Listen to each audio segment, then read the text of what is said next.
कहाँ जाते हैं, मंदिर में मूर्ति पे या मस्जिद में बैठकर करते हैं या कहीं और जैसे चर्च में, गुरुद्वारों में, या किसी देवताओं को हम अर्जी लगाते हैं। तो वो अर्जी, वो भले ही आपकी अर्ज सुन रहे हैं लेकिन वो कर कुछ नहीं सकते। समर्थ का शरणा गहो रंग होरी हो, कबू ना हो अकाज राम रंग होरी हो। तो समर्थ की शरण में जाने से हमें लाभ होगा। तो वो परमात्मा कहते हैं कि मैं रोवत हूं सृष्टि को, और ये सृष्टि रोवे मोहे, ये मुझे खोज रहे हैं। ये सारे सुख देने वाले, हमारे सब संकट का निवारण करने वाले, तीनों ताप के नाशक, हे परमात्मा आप हमें सुख दो। लेकिन जहां अर्जी लगानी चाहिए थी वहां अर्जी हमारी पहुंच ही नहीं पा रही, हमने उसको पता ही नहीं कि ये कहाँ अर्ज करें। तो यहाँ परमात्मा कहते हैं आप मेरे लिए भटक रहे हो और मैं तुम्हारे लिए भटक रहा हूं। हमारे इस वियोग को, हमारे बीच में जो ये दीवार खड़ी कर दी अज्ञान की, इसको कोई समझ नहीं सकता।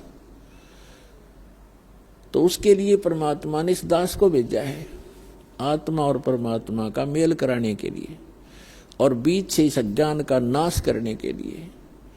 तो अब ये ऐसा ज्ञान है, परमात्मा ने 600 वर्ष पहले ये ज्ञान मलाई बनाकर और अपना रख गए थे भगवान।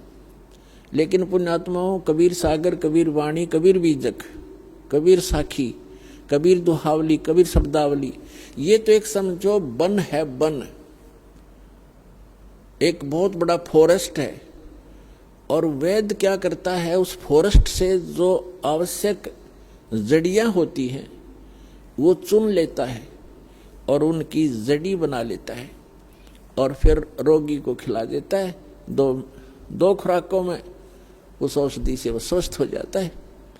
तो इसी प्रकार ये कबीर सागर परमात्मा का दिया हुआ जो ज्ञान, ये अथाह ज्ञान है, ये तो एक फॉरेस्ट है। इसमें हर प्रकार की जड़ी वो हैं, पौधे पेड़, और इस दास को पारखू वैद्य बना दिया। दास ने वो निकाल ली अनमोल रतन, इसके अंदर वो जड़ी बूटियां भगवान इसी में बीज के चले गए थे।